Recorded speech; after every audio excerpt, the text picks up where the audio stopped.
Hey, thanks for joining us for another episode of Monday Revelations. We're going to come out yesterday, but Bill Walton passed away. And we took a little time, or I took a little time, rewrote the script and wanted to talk about Bill and the big part of my life that he played and how magical, fun, just the man that Bill Walton was. And we also got a big show, and that is with Rod Pedersen of the Canadian Football League, arguably the voice of the Canadian Football League. He was the voice of the Saskatchewan Rough Riders for 20 plus years, and also a couple other hockey teams, and fun guy. So CFL is coming up this summer, so we talked to him about a few different things. And then we talked to my guy, Nick Hulberg, the North Dakota Sportscaster of the Year. He also owns PSP Network, about what's going on this summer and also what's going to come this fall for PSP. So don't go anywhere. We got a good show, and give me my theme music. Come on, baby. Here come the boys. Y'all ready to go swimming, baby? Come on. Give it up. Get out of that water. I tried telling y'all, it's swim lessons, baby.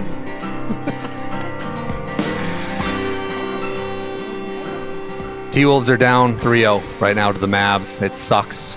I was hoping this was the Timberwolves' year. I've been quoted on saying that whoever wins that Nuggets-Timberwolves series is going to win it all.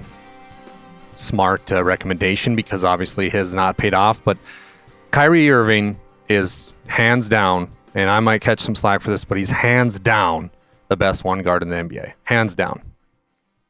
Luka Doncic is hands down right now the best scoring 2, 3, whatever you want to call them, shooting guard in the NBA. When you have those two things, it's deadly. And like Charles Barkley and the TNT crew was talking about the other night after the game, they said the Timberwolves went out and they wanted to beat the reigning champs, Denver Nuggets. So they got a roster that could beat the Nuggets, which they did. But they did not, and they do not, have a roster that can beat the Mavs. It's just a bad matchup. And it sucks to say. Now, are they totally dead in the water? Pretty much. I mean, last night we saw the Pacers, who they were leading most of the game, these last two games, but just couldn't get through the fourth quarter. Boston's a great team. Boston swept them. The Timberwolves are down 3-0. Will the Mavs edge them out tonight? Probably, but who knows? Can the Timberwolves put together 4 straight wins? Yeah, but when you give up 2 games at home like they did right away, it's very hard to come back. And now, Luka and that Rudy shot was amazing. And then even this last game with Luka hitting just big shot after big shot, it just feels like whenever the Timberwolves put together a run, they just can't succumb on it. So it sucks. And before we get into that, though, I want to talk about Pete Leno. Pete Leno was my college professor. Pete Leno was arguably one of the biggest impacts of my life. I haven't told this story to many people because it's a personal one to me, but Pete Leno, when I was a senior in college, I just got done with my 4 years at Dickinson State, played football, was looking to be a physical education teacher with a minor in coaching. That was the plan, was to be a FIA teacher and coach basketball, football, whatever it might be. And I wanted to do some radio play-by-play and probably have a podcast named Swim Lessons. But one of my last weeks in school, I'm not going to name this guy's name because I'm not trying to drag him through the mud, but this professor called me into his office, and he was one of the heads of the teaching programs, and he's like, "Dallas, I'd like to talk to you." So I walk in his office, and he goes, I don't know what you're doing here, and I personally think you're going to be an 8 to 5 guy, and I think if I were you, I would pack up, go to a city, and just get an 8 to 5 job, because you're just wasting your time here. You're never going to be something that a community can lead on. You're just kind of this guy who doesn't have a big work ethic, and I don't see you doing much in life other than an 8 to 5. And it hurt, and it really hurt when he said that. And again, I was 2 weeks from graduating, and I didn't know what to say back. And he just kept going on, and he kept piling on, and just ripped me a new asshole is what this guy did. And I wasn't sure how to handle it. And one thing that my dad always taught me is when you're getting your ass chewed, just take it and then move on. So I'm sitting there and I'm listening to this guy tell me how shitty I am. And then he got done. I said, "Is that it?" He goes, "Yep." So I got up and I walked to where Professor Pete Leno's office was. And I knocked on the door and he says, "Come on in." Thank God he did. And I'm getting teary-eyed when this was happening, because here I just did all 4 years of this hard work, just put in all this dedication to football school, was trying to make it work, trying to make people proud. And he could tell something's wrong. And I go, "So-and-so just told me I'm a piece of shit and I should just go get an 8 to 5. And Pete Leno looked at me and he goes, "Shut the door." So I shut the door and he goes, "What do you want to do?" I said, "I'd like to graduate and get out of here as soon as I can. I want to move to a different state and I want to become something great. And I'm not sure what that something it will be right now. It was going to be if I had a teacher and a coach, but that's changed." And not that what that professor said to me when he was telling me how bad I was and all that stuff, that didn't change.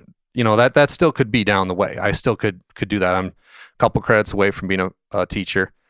But what he made me realize is that while he was chewing my ass and telling me I was this bad guy, that I'm going to prove this guy wrong. I'm going to become something great. And I think in that moment, there's two paths of life you can take when somebody's doing that to you and telling you how shitty you are and that you'll never make it.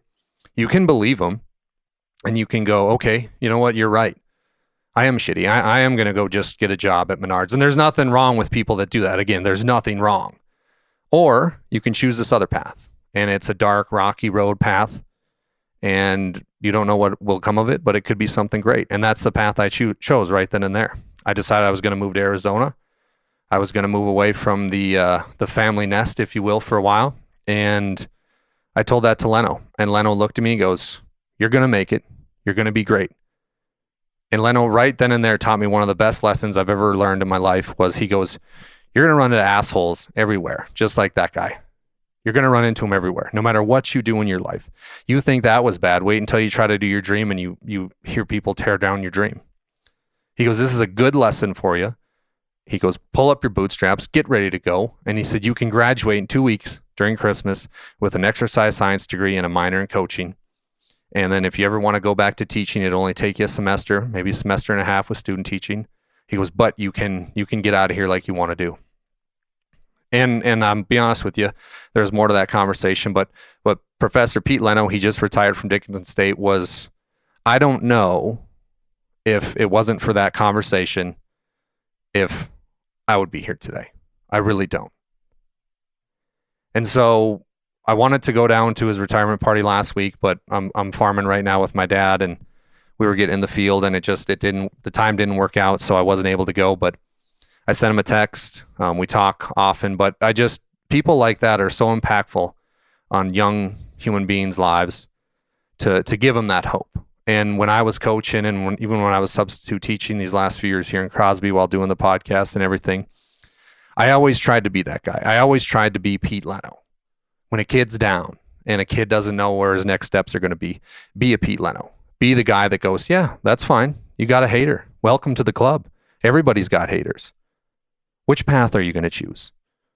Are you going to choose the path of, yeah, they're right? Or are you going to choose the path of, fuck them, they're not right.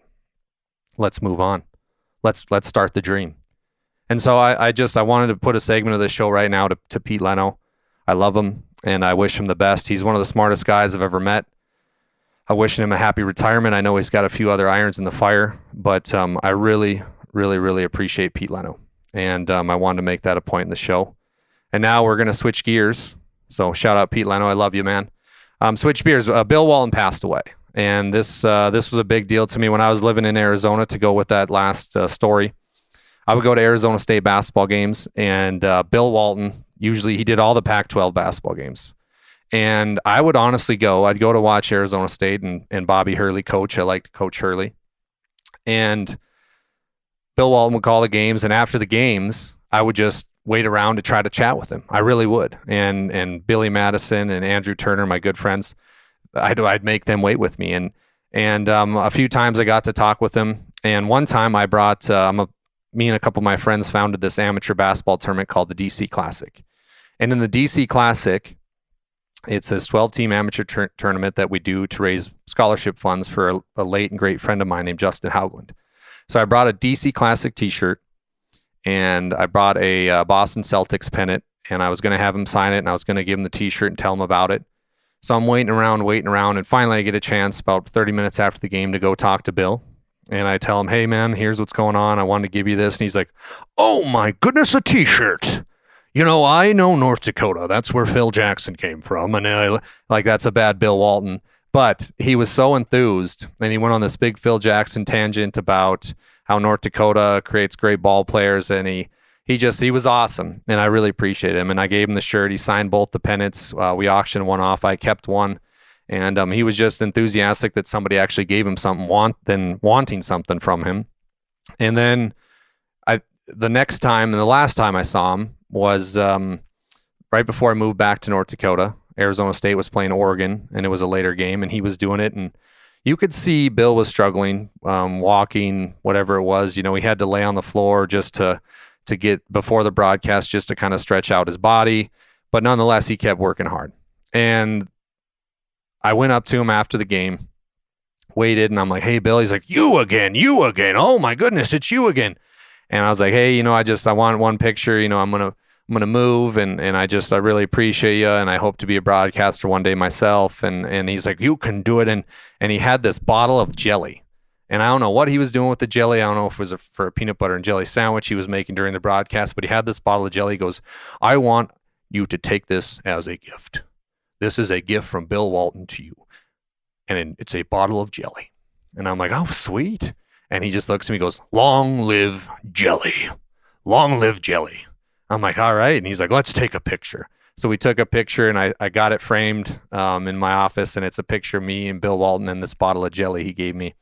But Bill was just the man, and I don't think he knew at the time, but he was sharing his passion for the game, but also sharing his love for the game, and it made young folks at the time, like myself, become enthusiastic for life, for the game of basketball, and just not afraid to let your personality show in the truest form. Because he's just, if you know Bill, you would tune in to watch Bill.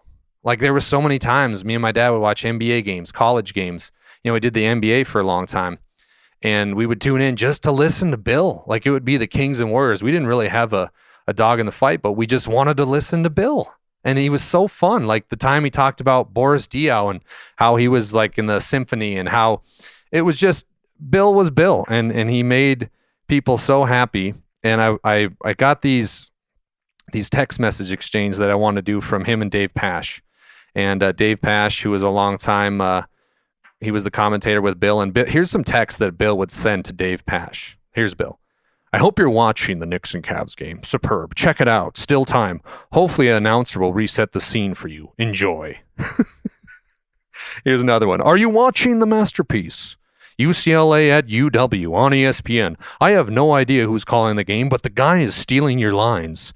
I have no clue. That is true, but the theft plagiarism is not right. Darn it, I'm sorry to have missed that. I was working all day. Where was the game? Who won? And who is this? Are you watching the Rams-Arizona football game? Wow, now this is some football. Boom. The last one, this is a great one. I hope you were able to see part of that Knicks Heat game. Superb everything. Wow, I'm lucky to have seen the whole thing. Wire to wire. The Knicks are right there. Please watch more basketball. It's good for you. Good luck. Have you been traveling or flying at all? Like, dude, they just don't make them like Bill Walton anymore. And I personally am going to try to be a little more enthusiastic about it, about life like Bill was. But to keep it on basketball, there's a new league in Canada called the Canadian Basketball Elite League. And my parents do a lot of business in Winnipeg, Manitoba. And there's a team up there now in this CEB league called the Winnipeg Sea Bears. And I follow them on Instagram. And dude, this looks phenomenal. Sold out crowd. And I got to play you this clip. This is a game winner. This player that hit the game winner was the first player in CEB league history to score 1,000. And here it is. Take a listen.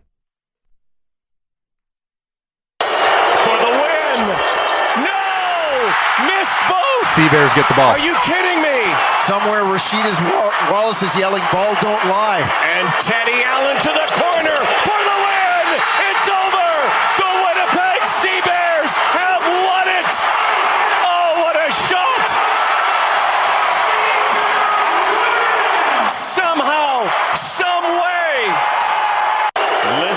I mean, the crowd goes nuts. And even when he made the shot, they had smoke, they had fire going off. It seems like the CEB has got it going. So make sure you check out that CEB, Canadian Basketball Elite League. It looks fun. And I'm going to for sure pay attention to it. And tickets are hard to get. Like I went online in the months of June and July when it's going on and trying to get, but they're all sold out. So shout out to the Winnipeg Sea Bears. Great name, by the way. My must watch of the week. I was hanging around with my girlfriend, Kristen, this past weekend, spending some Netflix time. And I said, oh, here's Shane Gillis. I'm a big Shane Gillis cat. And I go, Shane Gillis, here's Tires. What's this Tires show? I'm not kidding you. I've never laughed this hard during a show other than The Office with the great Michael Scott and Dwight Schrute. Like Tires has that Office feel. It's about Shane Gillis, who is a underachieving mechanic, if you will, and he's working at this tire shop, and him and his buddies are just like they screw around the whole time, but it's awesome. So if you haven't seen Tires yet on Netflix, you got to check it out. It's phenomenal. Shane Gillis, he's a great stand-up comedian. If you haven't checked him out, listen to him. He's always on Joe Rogan. He's got a few specials out, but he did Saturday Night Live as well. But the cool thing about Tires that I really appreciate with Shane Gillis was that he put all his own money into the show. And I like that for two reasons. He believes in the dream, and secondly, no other corporate, anybody else could be like, hey, I don't think you should do this. This isn't the right move. You shouldn't. No, it's all Gillis. Like he directed it. He produced it. He cast all his buddies to become it. It's like kind of a dream of mine. Like I thought that was just amazing what Shane has done. And so check out Tires on Netflix. Next up, the New Heights podcast, which I'm a big fan of, Jason Kelsey and Travis Kelsey's podcast. They were talking about last week's guest that we had here, Carson Wentz, the new quarterback for the Kansas City Chiefs. They were talking about Carson and how he's adapted to the Kansas City Chiefs offense. So I'd like to play that clip next. Here is Jason and Trav talking about Carson Wentz. Dude, I got to ask you about one person in particular, just because he was a former teammate of mine and now is your current teammate. How's Carson looking? Carson Wentz. You got two quarterbacks from the Eagles organization. Zip on it. Who else? Young Book. Oh, Ian? Ian Book's Ian's with us, dude. Man. Yeah. Smart, Ian's great very dude. smart. He pulled up the Kelsey Jam. It was a good time. Nice. But we it's been fun getting to know both of them. And me and Carson, Pat all went out and played some golf and just got to get to know him a little bit more. And he's going to be a great addition to the locker room, to this team. He's a very motivated, very locked in competitor. And you can tell by the way he carries himself that he's going to be ready if his number's ever called, man. Honestly, man, seeing him sling the ball around, you can see how good he is and how he's had an unbelievable amount of success in the NFL. No doubt. And I think him learning under Coach Reed and seeing how Pat does things on the football field, I think he can, not only fit in and take his game to another level, man, but really help this team out in the long run. I'm excited for him just because I feel like Andy is the quarterback whisperer, man. He finds a way to maximize that position no matter who's there. Yeah, no, he's absolutely killing it, man. He's dicing up, and every time he goes out there, he's throwing bombs and throwing lasers, man. He's got all the attributes, and you can see it when he's out there on the practice field for sure. All righty, well, I've had the pleasure of working for these guys, and hey, podcast listeners, you're going to want to follow these guys on YouTube. That is Game Day Media, more than a game. Your leader in live sports coverage in Northwest North Dakota. At Game Day Media, our goal is to expose student athletes, support, and promote the best athletes that North Dakota has to offer. Subscribe to Game Day Media ND on YouTube and find them on Facebook. That's Game Day Media, and follow them to find schedules, quick links to games, and stats. Enable alerts, and make sure you watch for upcoming events that Game Day Media has. Again, Game Day Media, more than a game. Oh, I mean, that's good news if you're a fan of Wentz. Seems like he's picking up the offense. And after I talked with Carson, I got a few phone calls from close friends. They're like, hey, how did you do that? Well, my good friend Meyer Bond, I was in his wedding a couple weeks ago in Iowa. And I didn't want to ask, but once he signed with the Chiefs, I had to ask. And thank goodness Carson put us in a text thread. Or excuse me, thank good Meyer put me and Carson in a text thread. Carson and I were able to carve out a time, and Carson's a busy guy. And he's like, hey, can we do it at 6:30 a.m. on Thursday? I'm like, done. So I got up, rocked out a workout, got ready, chugged a few cups of coffee, and boom, it happened. But when I'm talking to Wentz, there's something just about him that you can just tell he's a pro's pro. Like, he's been around the league now. He's no longer just a 4 or 5 year guy in the league. He's one of those guys that he's been in the league. He understands what's going on. He talked about on the podcast how he kind of last year he wanted to go play for Sean McVay. He wanted to learn what Matt Stafford does. Now he gets to go and he gets to learn what Andy Reid does and what Patrick Mahomes does. And I just think that's going to be pivotal for his career. And moving forward, I think he's going to be a starter, not maybe next year, maybe the year after, but I think a team, that's looking for that's got a good upbringing and that's going to have maybe a quarterback revolving door, if you will. A team that comes to mind right away is that I'm thinking about is Seattle. I mean, maybe Carson goes to Seattle after a few years. They've got a good nucleus out there. And I hate to say this because I don't want him to be good because I don't like him, but the Denver Broncos. I can see Carson going to play for Denver. Or here's the one that I truly want. I would love for Carson to end his career with the Minnesota Vikings. I want the Vikings to be successful with J.J. McCarthy, don't get me wrong. But say that maybe doesn't pan out. Wentz goes to the Vikings, kind of a homegrown talent here. Grew up in North Dakota, gets to play for the neighboring state Vikings. I think that would be amazing. We talked about it a little bit after with the TNT crew coming to an end. It looks like it's coming to an end. And I'm going to play this clip, Charles Barkley talking to my idol Dan Patrick about what morale's been like with the TNT crew knowing their time might be coming to an end as a basketball unit. Morale, Charles.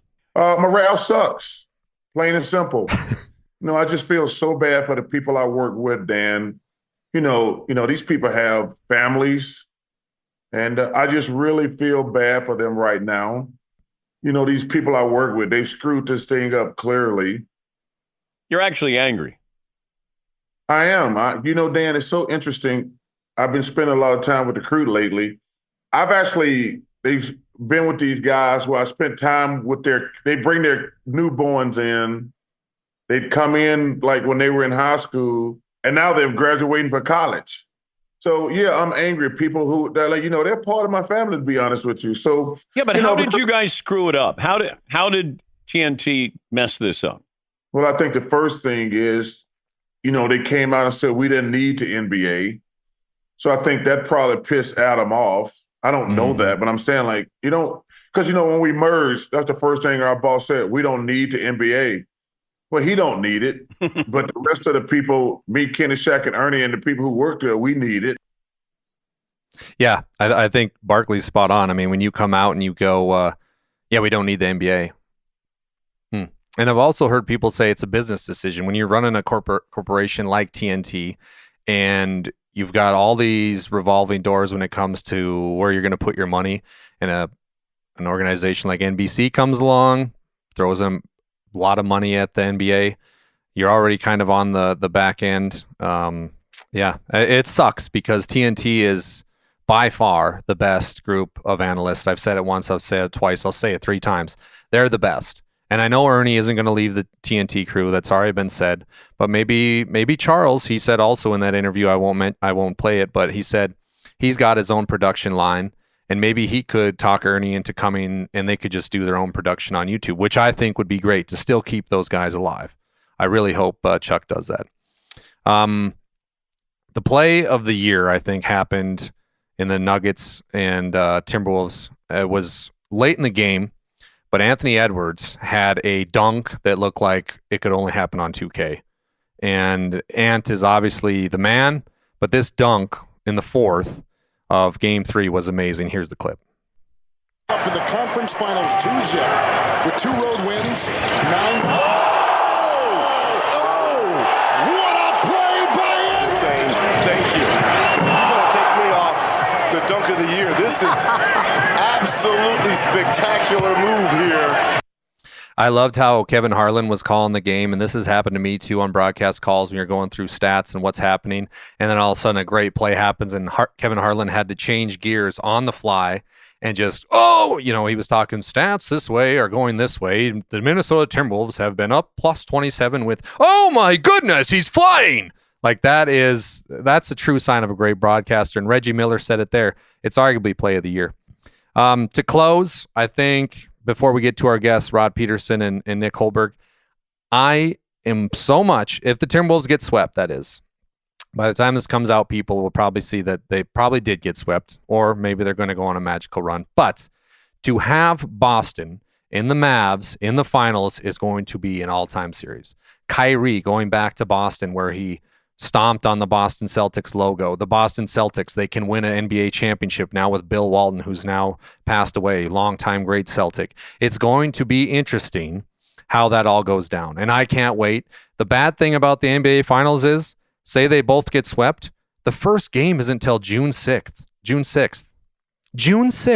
That's next Thursday. That's a long time without having a game, which I think is stupid, and I hate that. But it's the way the cookie crumbles. Appreciate everybody listening. Thank you for joining us here on Monday Revelations. We're starting to pick up some speed with the show, and I'm looking forward to it. I've always wanted to have a show like this, so opportunities weren't coming alive that I had imagined, and we created our own. So I appreciate all the support. We got some merch coming, swim lessons merch, which is going to be great. But right now, let's talk to Rod Pedersen and Nick Huldberg. Rod, thank you for joining the show. Greatly appreciated. My pleasure, Dallas. So 31 years doing play-by-play for football and hockey. What called you, Rod, into this direction of life? Boy, you're going back a long ways.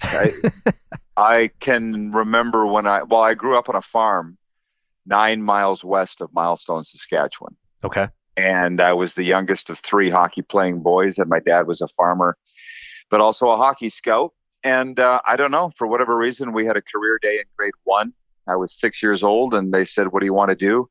And I said, "I want to be a radio announcer," and made a microphone out of tin foil and had some headphones my mom used to play the organ, and pretended to be a radio announcer when I was 6. So it would be a divine intervention, I guess. That's awesome. I love that. And you're from Saskatchewan. I'm from North Dakota. And I like the Winnipeg Blue Bombers. You were a Saskatchewan Rough Riders guy. CFL time is now here. Summer is going to be a lot of fun with a lot of great games coming up right out of the gate. Who do you like to take the Grey Cup and why? Oh, well, boy, I didn't know that we were going to be pushing this to red. I mean, I made my predictions for the standings, yep. But I never really thought about a Grey Cup combatant yet. I'd have to sit and think about it. My standings in the West are BC, Winnipeg, Calgary, Sask, Edmonton. Mm-hmm. And in the East, I've got Montreal, Hamilton, Toronto, Ottawa. Okay, fair enough. And I had Toronto pushing a little higher than that until the Chad Kelly situation. But with their MVP quarterback now being suspended for half a season, Toronto's plummeted mightily. So as we get ready to kick off this season, that's the biggest story in the CFL right now is the suspension of Chad Kelly, if you allow it to be. But I guess, the Grey Cup's in Vancouver. It's the 111th Grey Cup. I'm going to say, you know what? I have predicted this because now I think about it on my show. I said a BC Montreal Grey Cup, a rematch of 2006. Well, I appreciate you, and sorry to put you on the spot so much, but he's Rod Pedersen from his highly successful show called The Rod Pedersen Show on YouTube, Spotify, and Apple Podcasts. Rod, going back to some more Rough Rider talk, you're heading up there this week, coming back from Florida where you reside in the winter to do your show. What are your thoughts on the Riders right now coming off this offseason into the first week of the season?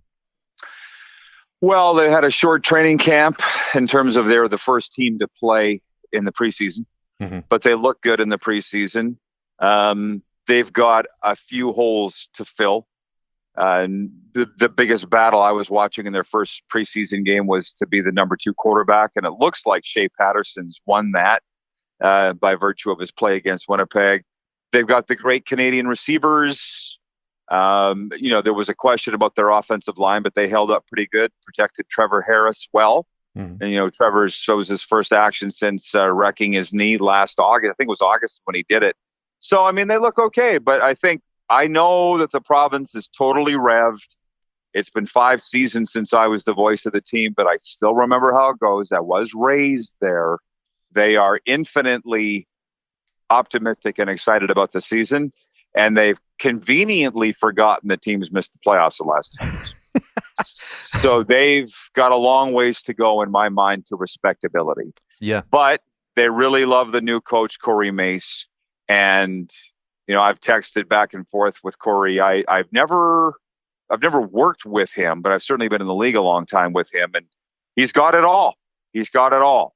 Corey does as a head coach, but is his first head coaching job. It's a big gamble, really, by Jeremy O'Day to hire a rookie head coach. But so far, so good. Let's put it that way.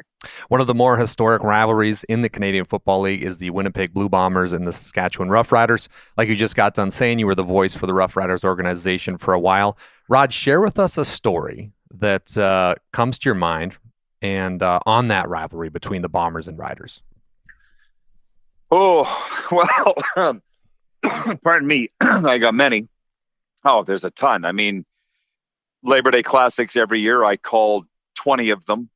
I guess right out of the blue, them meeting in the 2007 Grey Cup. Mm-hmm.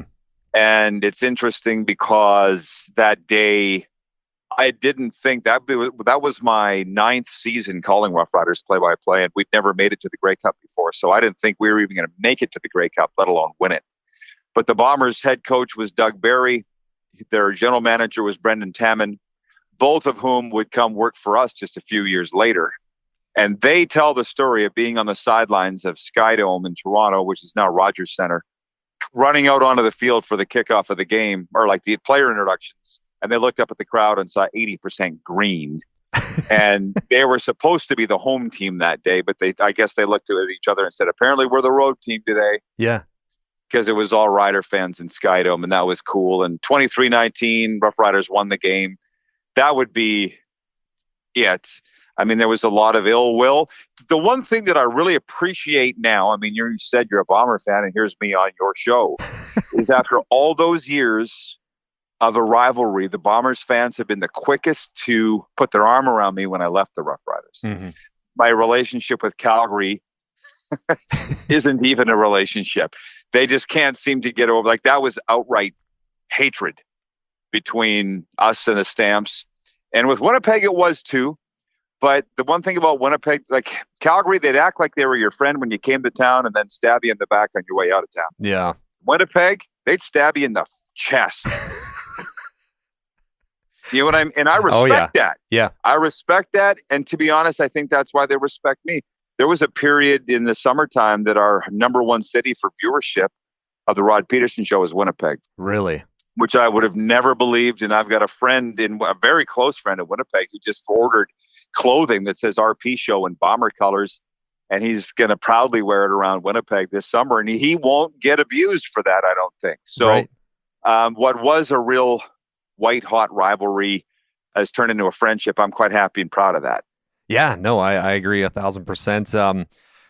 Keeping it on the Winnipeg side of things and CFL side of things, Chris Stravler is coming back to the CFL, Canadian Football League, to play for Winnipeg. He just spent some time in the National Football League with the New York Jets and Arizona Cardinals. He's going to be kind of playing that weird, almost backup role, if you will, with their starting quarterback. But what are your thoughts as Chris comes back to the CFL? Well, I've never met that kid, but I respect what he stands for. Like, when he came back as a free agent, he didn't go for the highest dollar. Mm-hmm. He went to the place that he wanted to be. And that is kind of a new, most players in my day would have gone to whoever was paying him the most. Shoot, I would have probably gone to who was paying me the most. But Stravler wanted to go where he knew the organization, where he knew where he fit, and where he wanted to go. And that tells me a ton about him, tells me a ton about the organization. And I watched him in the opening drive and first quarter for Winnipeg, and I thought he looked just fine in this preseason game. And it's not like, he's just come from the NFL where he started games, played in some pressure situations. So there was not ever going to be any rust on him. But I think right out of the gate, they've got the top quarterback tandem in the CFL with Zach Collaros and Chris Stravler. That's a pretty good place to start when you try to get to the Grey Cup for a 5th consecutive year. Yeah, no, Zach Collaros, really good quarterback, arguably one of the best in the last couple of years. But you touched on this at the beginning of the program, and I want to bring it back a little bit because Chad Kelly, big collegiate fame, if you will, here in the United States. Everybody known him. Now he goes up to the Canadian Football League. Last year got MVP. Got in some trouble this offseason. Is going to serve a 9-game suspension. Your thoughts on Chad Kelly, and will he possibly even play in the CFL this season? I don't know. To be honest, I was really happy when the training camps actually started because he was the number one story, and I very quickly got tired of it. Yeah. I mean, I don't know him. I got a lot of football friends in the States who said some really ugly things about him when the Argos brought him up. And all you got to do is go read his Wikipedia or, online history. It's not pretty. No.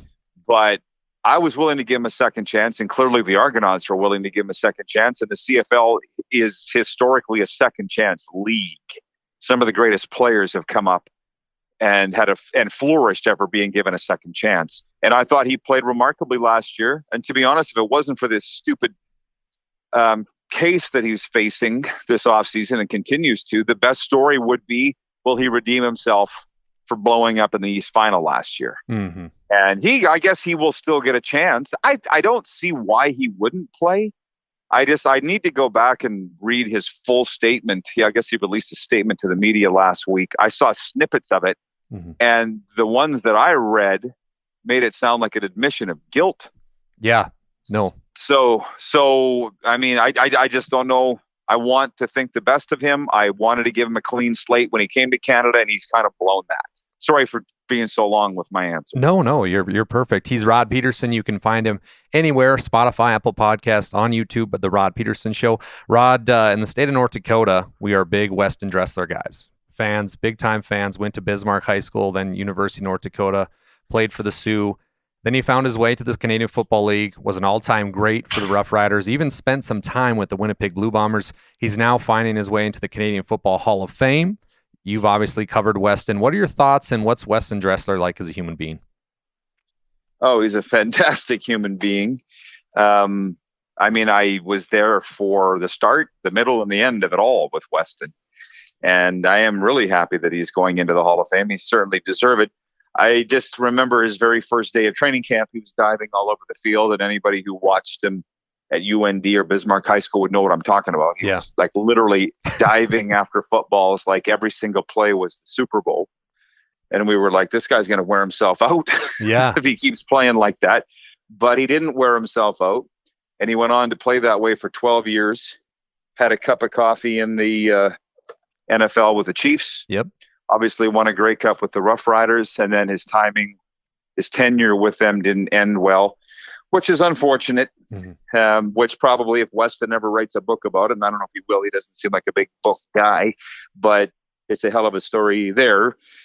So he goes to Winnipeg and really flourished there. He's got no regrets. I know his dad, Terry, told a story that, if Weston did motivational speaking, and I think he's done a couple addresses to kids about this. Terry was coaching Pop Warner football in Bismarck, and Weston was on the team, but he was underage and undersized. And the guy that ran the league said, we're not going to allow Weston to play because he's underage and undersized. And Terry said, if he doesn't play, I don't coach.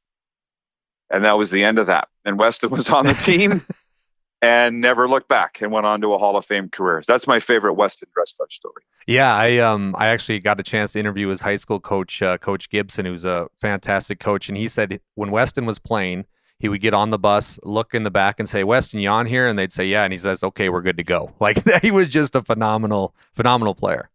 Yep.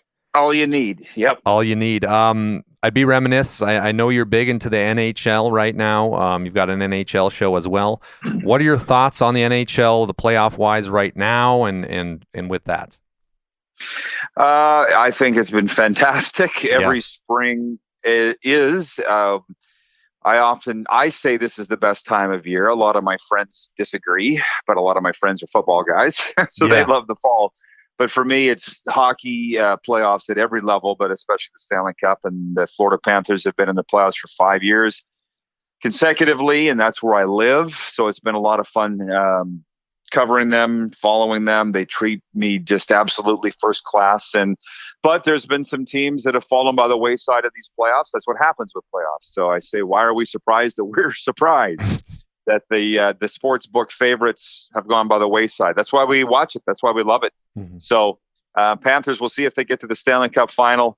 They're only halfway there. They're just entering round 3. They got to win 4. So it's been a lot of fun. Hockey is my first love and true passion, but I'm really grateful that I was able to spend as much time and work at the highest levels that I have in football and hockey. Well, listen, Rod, I'd love sometime this summer to maybe link up and do a long form podcast with you, if you will. I know you're a little short on time tonight, but it's from one prairie dreamer to another. It's been awesome to talk with you, and I greatly appreciate the time. Anytime, Dallas. I'll be in Sask all summer, so I'll have lots more time up there. Sounds good. That was Rod Pedersen. Hey, Swim Less listeners, I think you'll like this next one. I know I love them, and it's PSP Network. It's game day, promoting local athletes since the beginning of time, basically. Nick Huldberg and his team do a fantastic job with PSP Network, and they are right now in the heart of baseball and softball season, so make sure you check out their schedule of events on their website. That's psp.network, or on YouTube at PSP Network. Shout out PSP and shout out Nick Hulberg, Sportscaster of the Year here in this great state of North Dakota. Yeah, I mean, from one guy who dreams, obviously I have a big dream of making it in this business one day and to call football games and to call horse races and all this, but to talk to a person who's done it, even the CFL League is the bee's knees in the Canadian Football League. And people all the time talk about things to do in the summer. Well, go watch a Canadian Football League. It's fun. It's intense. There's a lot going on, and you have special people in the league like Rod, like Weston Dressler. And what's fun about it is too, there's a bunch of North Dakota State kids that are trying out for the Winnipeg Blue Bombers. I'm sure there's some other ones around the league, but from one prairie dreamer to another, that was one of my favorites. Joining us now is Nick Huldberg of PSP Network. Nick, how are we doing today? Hey, great to hear your voice, man. I missed you, buddy. The sports world is a little slower these days, and I feel like I don't get to see guys like you that I like to catch up with, but I'm doing good, man. Life's good. It's good to hear your voice, too. And, yeah, of course, I'm sure towards the end of March, you get a little wore out and tired because, you're doing the WDA, Class B stuff, Class A. Catch us up to speed because you've got a big following with PSP. How did things end up going with the basketball season and everything? I don't think it could have went any better, to tell you the truth. I think that, again, we gauge all that on a bunch of different levels, and there's a bunch of different ways to decide whether the season was a winner or loss. And at the end of the day, for us, we had close to 300 games on the air, and that means that's an opportunity for a kid to be seen and have the opportunity to play on a platform that maybe wasn't there to begin with. So no matter how it shakes down, we gave kids the opportunity to be seen, which is our mission and which is a win from the start. But on top of that, we're moving in the right direction. We're gaining a ton of momentum, and our following is huge. Sponsorship levels are up. Viewership was up 43% from a year ago across the board. So in all, I would say that there's always room for improvement, which we're proud of, to know that we're going to strive for that. However, at the end of the day, I don't know that it could have been much better of a year. Do you have a game of the year that comes to mind with the basketball? Putting you on the spot here. Good question. Game of the year, man. That personally that I was on the call for. It's weird that, ask me a detail about how many points somebody had, and I could probably tell you, but I don't know that I can pinpoint one, man. I thought that I really enjoyed the call of the third place game at the state tournament, Minot High and Davies. Mm-hmm. Going toe-to-toe was pretty fun.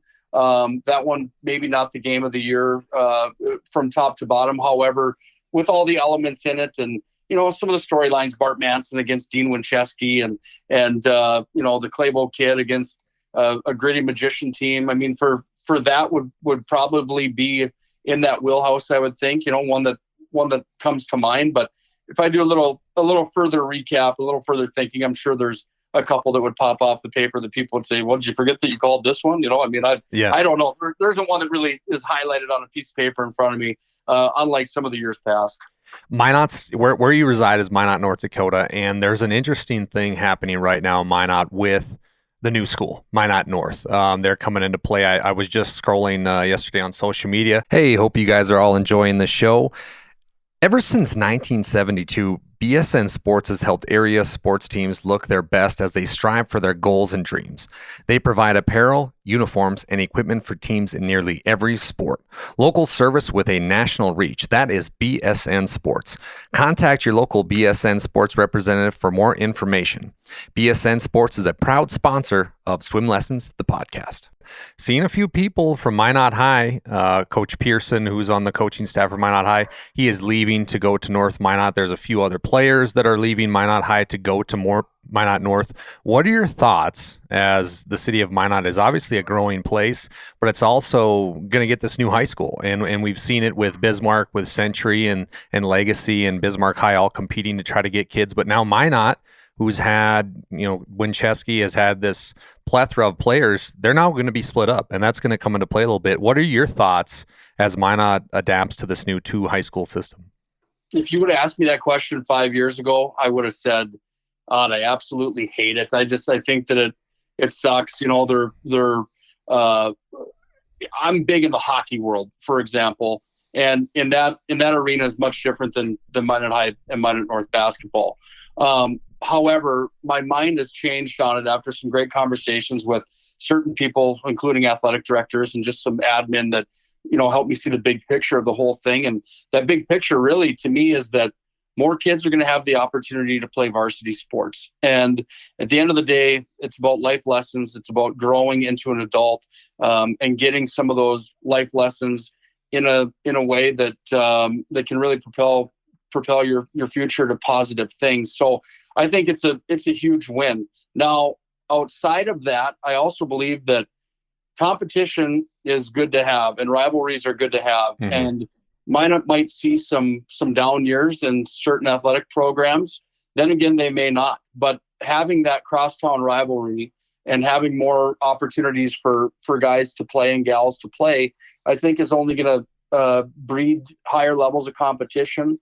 It might be watered down for a little while, but I think that level will rise over time. And frankly, I don't think I could be more excited about it from my standpoint where, on a Tuesday night in Minot, North Dakota, your options were, okay, is Minot High basketball at home or are they away? Well, they're away. What's hockey doing? Well, hockey's at the Pepsi rink and they're playing Mandan. Okay, well, we're going to go watch that game.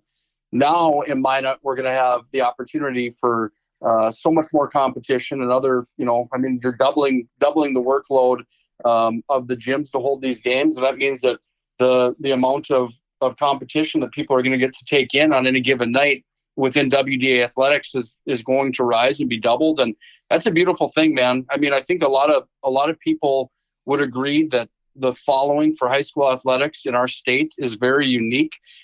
Proximity for competition. You look at the WDA, the closest battle that a Minot school gets is an hour and a half away. And now all of a sudden your schedule is going to fill up with a few more home games with Minot North coming in. So I'm excited to see the change. And I'm also excited to see what will happen with that level and will it drop or will it rise? You know what I mean? And I think that there's a perspective there that says that, hey, it's going to rise. I'll guarantee you one thing. Dean Winchesky is not going to lose basketball games to Minot North, whether half of his team is gone or not. He's going to find a way to compete. And I think the same can be said with what's going to happen at Minot North, man, where they're going to find a way to compete. There's pride on the line to win games and to develop kids. And I think that it's going to be a change, but it's also going to be a really good change. He's Nick Hulberg of PSP Network. You can find PSP Network at psp.network and also on YouTube, PSP Network. Nick, shifting gears a little bit, you're big into the dirt track racing and following you on social media and also hearing some radio ads. The ground is already shaking. I love that part. Yeah. And tell us a little bit about the dirt track racing, because I'm obviously going to try to make it to a few races of yours, but tell us a little bit and catch us up to speed, if you will. Well, I get asked that all the time from people that aren't into the dirt track world. It's an acquired taste that you You either go to it and you fall in love with it, or you go to it and say, what were we just doing? You know what I mean? So here's how I would describe it. Most of what happens is people will relate it to NASCAR. And I would explain dirt track racing compared to NASCAR as boxing to the UFC, where NASCAR is very methodical. It's kind of slow moving. Yes, there's highlights and big punches here and there. However, it can be a little more, 12 rounds of championship boxing to me isn't something that I'm buying a pay-per-view for. Right. However, UFC and a 5-round title fight where it's action, action, action, action, action. I'm into that. So that's kind of dirt to the pavement stuff in my mind, where NASCAR and stuff on pavement is a little more methodical. It's still entertaining. It's still exciting. However, dirt track racing's in your face, man. And it's nonstop. When you go to Nodak Speedway or any of these tracks across the state, you're in store for 2.5, 3 to 4, 5 hours, depending on how big the show is, of nonstop action. And it's been a good start to the year so far. And there's a lot of racing coming up and a lot of really good things in that racing community that are happening. And I think racing's alive and well. And here's my message to anyone listening to this that hasn't been to a dirt track race ever, or it's been a while. You got to check it out one time. I mean, they serve beverages there for adults and kids if you follow my lead, and it will be worth going to just to take it in. Is it every weekend in Minot, every Friday night? What's the schedule? Or does it alter a little bit? Yeah, so for me, I've been the voice of Nodak Speedway now for, gosh, I should look back. I've been involved since 2011 at the Playground of Power. I've been the voice there. It's got to be 10 years or close to that at least. Every Sunday night is when we race. We started, this will be week number 4. And Sunday nights are the night that Nodak has racing. We get to the 4th of July timeline. We get to the 4th of July, and then we take a break for the state fair, where they actually remove the racetracks front straightaway, get ready for Motley Crue and MGK and the concerts at the fair. There's a month-long break. Then they put the racetrack back in, and then we finish our season in August to Labor Day. Something that's unique at Nodak Speedway this year, they decided that from the years past, how they ran the championship hunt. So everybody's coming in trying to win a championship. Some guys might not run for a championship, but if you're planning on being there every Sunday night, you're probably chasing some points and the prestigious crown of winning a title. In the past, they started the championship hunt the first week of the year in May, and then they would end it on Labor Day. So it would be this long, drawn-out title hunt, and there would be a break in the middle over a month where no racing would even happen on that track. The board of directors at Nodak this year reshaped this now, where it's 10 weeks, and the champion will be crowned in each class on the 10th night of our season, which will be the last night in June for our dirt track schedule. So what they've done is they've made this long drawn out championship that gets a little bit kind of, I wouldn't say watered down, but it loses its intrigue over that amount of time. And now they've compacted it into 10 weeks back to back to back to back to back. You get the point where it's every Sunday night now. My job of announcing these races and explaining where the title hunt is has just elevated that game completely, man. And it makes me fired up to even talk about it. No, I'm looking forward to it. I'm going to try to make it there on a Sunday night and watch you call a few. But now let's look into fall. PSP is going to have some football games. Obviously, that's kind of your niche, if you will. It's going to be here before we know it, Nick. What are your thoughts coming into fall, and give us a little preview, if you will, of what PSP will have to offer this fall? Well, first things first, for all my good friends in Bismarck, North Dakota, me being the voice of the Magi and a Minot High graduate, just to remind everybody, the Magi won the state title last year in the highest level of football, baby. Let's go. Let's go. Yeah, let's go for sure. And we get to say that. At least let us have another few months of saying that, because it was since 1980 that they won the last one, But I'm jacked for football, man. I'm really looking forward to the football season coming up, and we'll cover football and volleyball at that time. We'll do a little bit of girls swimming in there as well, but football really is a passion of mine as well at the high school level. And it's so much fun to get the ball rolling on that, and to lay the schedule out, and get those games scheduled, where we're going to be and how we're going to cover them and all that sort of stuff. And, at the end of the day, again, it's high school sports for me and for you and for people around the state really is a huge part of our lives, man. And when you get to follow that stuff as religiously as we do, it makes it that much more entertaining. And I'm not going to go out on any limbs right now and say that I think Minot's going to repeat, but I also think that there's going to be some really good football played in the WDA this year, and hopefully compete with those East schools again, and that makes things pretty exciting. Yeah, I mean, Minot High lost Conklin. He was one of the best players. He's going to go play at North Dakota State, right, for the Bison football? Oh man, what a freak! He's a freak. He's a freak. I said it all year on the call with him. He's a 2-time All-State wide receiver, and defensively he was a monster as well. And all year long, when's this kid going to sign? When's he going to sign? When's he going to sign? Because in my mind, he's that good. Mm-hmm. And we get to the Dakota Bowl last year, and you could have a 4-minute highlight reel just on what Logan Conklin did in that state title game. I mean, he had a couple touchdowns, one of which was Sports Center worthy with a one-handed catch behind his back that put Minot High within 6. And, there's on the call of that game, I listened back to it the other day, and I was thinking to myself, as those plays were happening, I'm like, gosh, that kid was an animal. And then 2 seconds later, you hear on the call on the replay of, this kid's an animal. He's going somewhere. You know what I mean? So they'll be without him, but they're going to bring some weapons back, man. And when you get momentum like they have after finally breaking through, and when you don't win a title for that long, and you've been in the Dakota Bowl with, I think since 1980, I should have the number in my brain here, but I think there was 14 visits.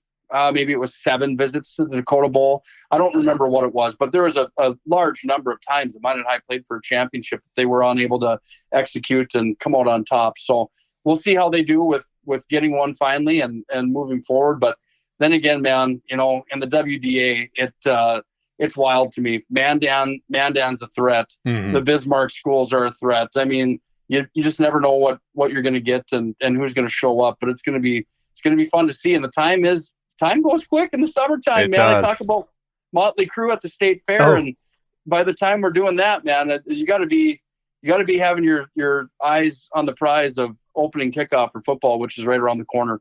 I had a chance down in Dickinson at a coaching clinic to run into Chauncey Hendershot, and really liked him. I mean, he's a really smart dude, and anytime, obviously, like you said, he just brought back the state title to Minot. But what's your thoughts on Coach Hendershot and how is he going to move forward with this 2 school system in Minot? Yeah, there's certain guys in sports I get along with, but I can't think of somebody in sports that I don't get along with. I think of Troy Mattern from Shanley, mm-hmm. and in the state, right before the state title game, Shanley's head coach, and that guy's a legend, man. Like what he's done with that Shanley program, and he's just a boss, top to bottom. And I had put on my personal Facebook page that week of the Dakota Bowl, going back to the last year, I said, people think I'm crazy, but I got Minot High by 14. Well, in the pregame interview before the Dakota Bowl, Troy Mattern, I said, hey, coach, I'm hoping this game goes well for you. Best of luck tonight. Ending the interview, basically. And he said, yeah, we saw your post on the internet there that we had some good locker room material from Nick Hulberg. So truly we appreciate it. And he had a big smile on his face. And I just said, hey man, all the respect in the world to you guys, and just so you know, I was sober when I made that post, just so everybody's aware, and so there's situations like that, but I get along with everybody, even the guys that might look at me and say, what an idiot. However, Chauncey's a guy that is just, he's so, you want to talk about a stand-up dude. He, the only thing you would need to see to have your mind made up about him, he gave the speech at graduation in 2023 at Minot High School. I think it was last year that he was the keynote speaker for the graduation class. And you just listen to the guy talk, and the arm on your the hair on your arm starts to stand up. He's such a class act, and he's just got such a calming presence to him that allows for really good things to happen. And not only on the field, but off as well, man. I've got nothing but good things to say about him. And he's only a year older than I am. He played football at Bishop Ryan. And so we kind of grew up in the same same realm or same world, if you will. So I've known him for a long time, but what he's been able to do as a coach of minor high football has been really impressive. And I wish him nothing but luck. And he's got a friend of me forever, just with how he is as a human being. And it's a special bond for sure. And he's a great guy, no doubt about it. Well, Nick, I appreciate your time. Good insight on everything, and best of luck the rest of the summer. And hey, maybe see you at Motley Crue and MGK, and we'll have some fun there. Yeah, but listen, man. I mean, don't forget, the ground is already shaking. Yeah, you gotta, dude, that's the you got to get there, man. Get to Nodak Speedway. Bring your friends and family. It's a good time each and every time, and I really appreciate what you're doing. I still don't, the 2 times I've been on with you, I got to tell you this. I go from watching Dean Winchesky and Jordan Wilhelm, 2 icons, and then you have me on. And the last pod that I watched of yours was Carson Wentz. Why do you keep bringing me on after all these guys? Like, what are we doing? What? I love you, buddy. You're a pioneer, dude. You created PSP. You're a great friend, and you got that magical voice. So I always got time for you, man. No matter how. Time for me. Just put me in the lineup somewhere where it's not like it's like batting 6, man. And the 5-hitter just got up and cleaned out the bases with his 3rd grand slam of the year. And then I come up and I get the bunt signal. You know what I mean? No, never. You're the man. And listen, I appreciate you. Everybody go follow PSP Network on YouTube, like, subscribe, and hey, man, best of luck with everything, and hopefully see you at the Speedway Sunday night sometime. That sounds good. Keep doing good things, Dallas. We appreciate you in the sports world. Awesome. That was Nick. Hey, Swim Lessons listeners. I've got a place in Wilson, North Dakota that's probably my favorite place to eat, and it's called River's Edge Bar and Grill. It is known for offering the best happy hour in town, providing unbeatable deals in a lively atmosphere. Guests can also enjoy a variety of entertaining activities, including bingo, trivia, and the very popular game, Name That Tune. Come down to River's Edge for great drinks, great food, and great fun. We'll see you at River's Edge Bar and Grill. Appreciate those 2 guys coming on. It was fantastic to have them on as well. Rod Pedersen's an all-time legend in Canadian sports, and also the great Nick Huldberg. The ground is shaking. I love that when he does that. But I'd like to leave you guys with a little memento to take and make applicable to your life. This is from the Queen. She's from Harvard University, the Queen of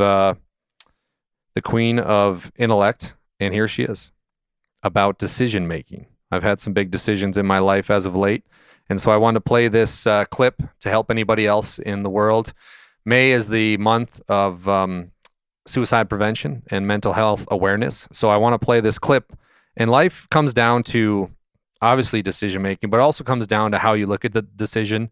And one thing my parents always taught me was, by not making a decision, you are making a decision, which makes sense. But here is a good way to look at it when it comes to tough life decisions.